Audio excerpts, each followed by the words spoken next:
আজ আমি আপনাদের দেখাবো পুঁই শাকের নিরামিষ সবজি। আমি এখানে সবজি নিয়েছি পুঁই ডাঁটা, দুটো মিডিয়াম সাইজের আলু, 5-6টা মতো পটল, কিছুটা লাল কুমড়ো আর একটি বেগুন। আপনারা আপনাদের মতো সবজি নেবেন। আর এখানে আমাদের একটি পেস্ট বানিয়ে নিতে হবে। তাতে লাগবে কয়েক টুকরো আদা, কিছুটা গোটা জিরে, 5-6টা মতো লঙ্কা, কিছুটা কালো সর্ষে দিয়ে একটা মিহি পেস্ট বানিয়ে নেব।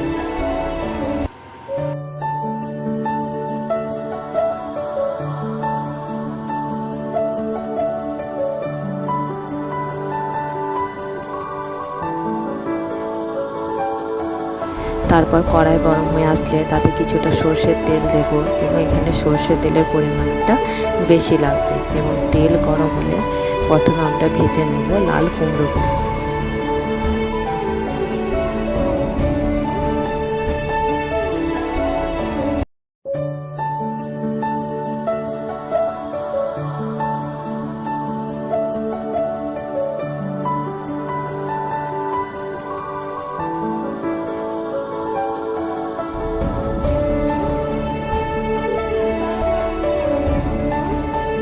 ওই তেলে আলুগুলোও ভেজে নেব।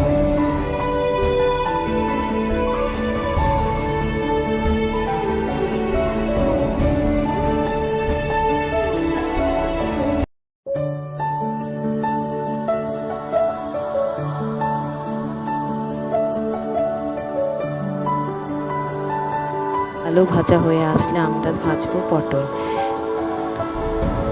পটলটা লাস্টে ভাজার কারণ হলো পটল প্রথমেই দিলে তেলটা কালো হয়ে যেত, সেই কারণে আলু আর লাল কুমড়োটা আগে ভেজে তুলে নিয়েছি।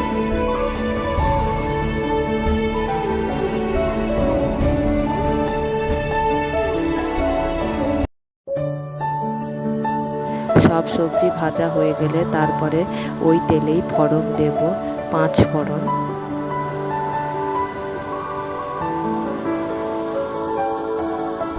তারপর দেব আগে থেকে পেস্ট করে রাখা সেই মশলাটা।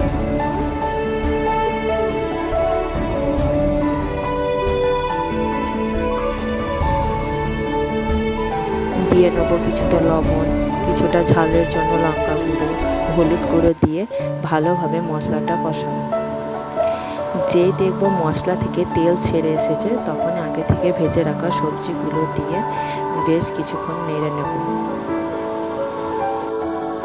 তারপর পুঁই শাক আর বেগুনগুলো দিয়ে ভালোভাবে মিশিয়ে নেব।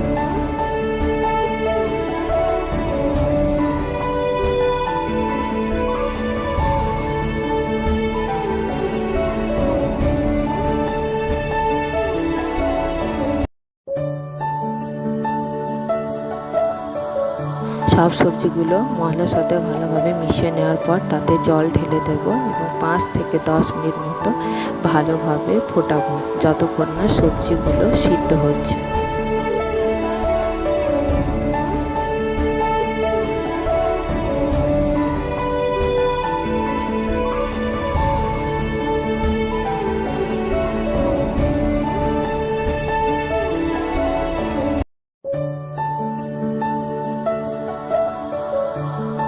সবজিগুলো সিদ্ধ হয়ে আসলে লবণটা চেক করে নিয়ে লাগলে লবণ দেব এবং নামিয়ে ফেলব।